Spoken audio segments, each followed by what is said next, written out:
بسم الله والصلاة والسلام على أشرف المرسلين سيدنا محمد صلى الله عليه وسلم. أهلا بكم حبايبي، يا رب تكونوا بخير. فيديو النهاردة إن شاء الله، بما إننا بقى في الشتاء والجو برد، قلنا نعمل شوية شوربة عدس، حاجة كده تدفينا وتدفي العيال. إيه، يلا بينا نشوف الفيديو. بس قبل ما ابتدي الفيديو بفكركم دايما يا ريت ما تنسوش تنزلوا تعملوا لايك، ولو انتوا اول مره بتشوفوا قناتي يا ريت تساعدوني وتنزلوا وتشتركوا في القناه وتفعلوا زر الجرس علشان يوصلكم منها كل جديد. يلا بينا نشوف عملت ايه. انا عندي هنا ربع كيلو من العدس. طبعا نقيته الاول وغسلته كويس جدا لغايه ما الميه بتاعته بقت شفافه خالص. العدس ما بيتنقعش، يعني انت بتغسليه وبتشتغلي بيه على طول. بعد كده حطيت له طماطمتين كبار، وحطيت له بصلايه كبيره، وحطيت له كام فص كده من الثوم. وكان عندي الجزر هنا متفرز في الفريزر حطيته برضو، كان برضو الثوم متفرز حطيته عادي، ما فيش اي مشكله. يبقى الخضار كان طماطم وبصل وثوم وجزر. لو انتي بتحبي الشعريه، لو انتي بتحبي الشوربه دي تعمليها بشعريه ما تضيفيش بطاطس. لو انتي بتحبيها بدون شعريه ضيفي لها بطاطسايه، علشان البطاطس ديت هي اللي بتتقل قوامها، بتدي لها قوام تقيل. تاني، يعني انتي لو هتعمليها بشعريه ما تضيفيش بطاطس. لو انتي هتعمليها بدون شعريه ضيفي لها البطاطس، عشان البطاطس دي تدي لها قوام معاكي. هنا سبتها بقى لغايه ما غلت، وبعد كده ما لقيتها مطلعه ريم على الوش بشيله. اي حاجه بنغليها نلاقيها كده مطلعه ريم على الوش، بنشيل الريم دوت علشان الاكل يبقى كده معانا صافي وحلو. بعد كده بقى هسيبها، ههدي بقى على النار ان هي تستوي براحتها خالص. الخضار يستوي والعدس يستوي. تعتبر اكله اقتصاديه اهيت، من ربع كيلو عدس عملنا منها اكله. هو العدس غالي اي نعم، بس احنا عملنا بس ربع كيلو عدس. عكس الكشري، يعني الكشري بيكلف لايه؟ الكشري بتبقى محتاجه تحمري جنب منه بطاطس، بتبقى محتاجه محتاجه كمان ان انت تسلقي بيض. ف بيبقى مكلف شوية عن شوربة العدس. لكن شوربة العدس اللي هي العدس وشوية رز جنب منها، وحاجة سهلة وبسيطة وما بتاخدش كمان وقت معاكي. هنا بقى انا عملت جنب منها رز ابيض عادي. طبعا الشوربة اللي انا هعملها بشعرية، فمش هينفع ان انا اعمل جنب منها رز بشعرية. فعملت الرز ابيض عادي اهوت. ما فيش في اي حاجة، كلنا طبعا عارفين. وبتظبطي بقى المية على حسب احتياج الرز بتاعك. شوفي الرز بتاعك بيحتاج ميه قد ايه، في رز بيحتاج ميه كتير وفي رز بيحتاج ميه قليله. وبعد كده ظبطت له الملح، وههدي بقى عليه واغطي عليه واسيبه بقى لغايه ما يغلي، وبعد كده يتشرب، وهدي عليه النار خالص. ويبقى كده كمان الرز عندي استوى. على ما الرز بقى كنت انا خلصته وهديت عليه النار، كانت الشوربه عندي هنا خلصت. طفيت عليها النار، هسيبها بقى تهدى شويه لغايه ما اعمل لها شعريه. زي ما قلت لكم انا هنا هعمل الشوربه بشعريه. احنا بنحب نعملها بشعريه، وبنحب كمان ناكل شوربه العدس ديت، بنحب ناكلها برز. في ناس بيحبوا ياكلوها بعيش، لا احنا بنتعامل معاها زي الخضار كده بالظبط، يعني بنحب ناكلها برز. شوفي بقى، لو انت حابه تاكليها بعيش جنب منها براحتك، يعني ده يرجع لك، الاكل اذواق. وشوفي اللي انت حابه تعمليه اعمليه.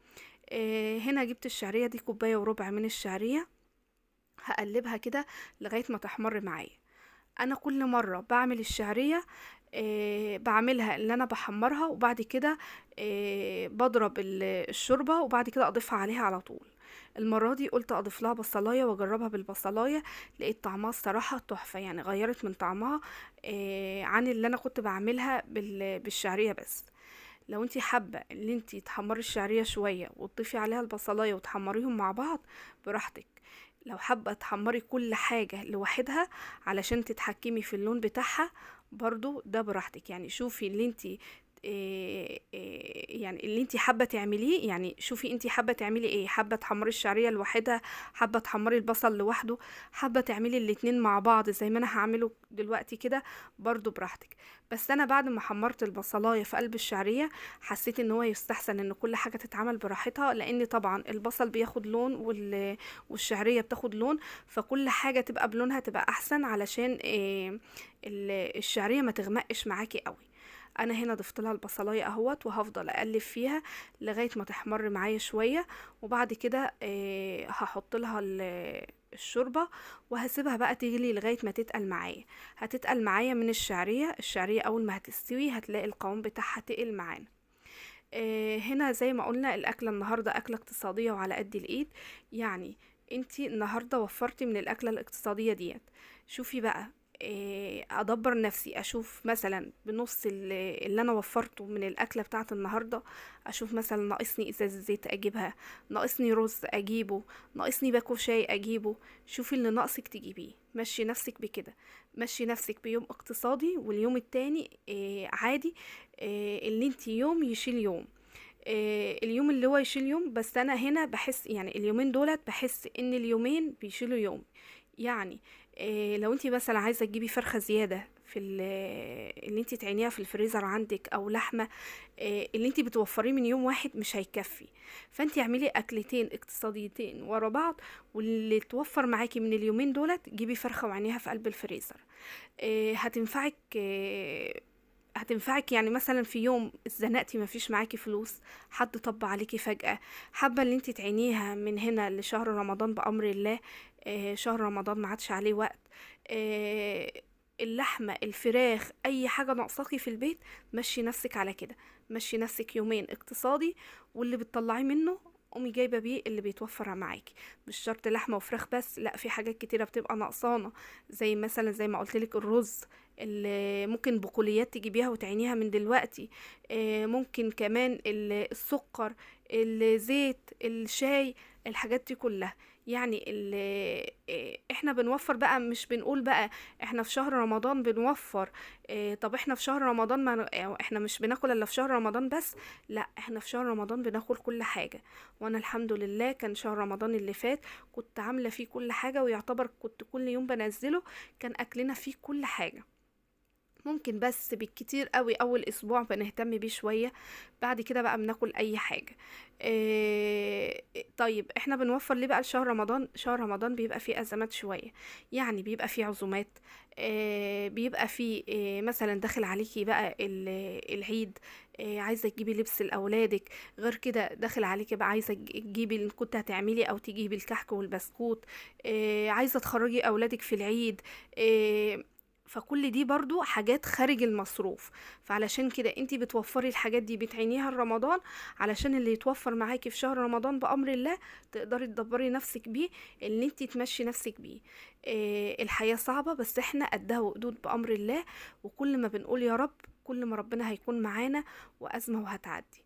دايما كل ما تحسي ان هي ضاقت معاكي استغفري ربنا كتير، وكل ما بتستغفري كل ما تلاقي الابواب اتفتحت لك ما تعرفيش اتفتحت لك منين.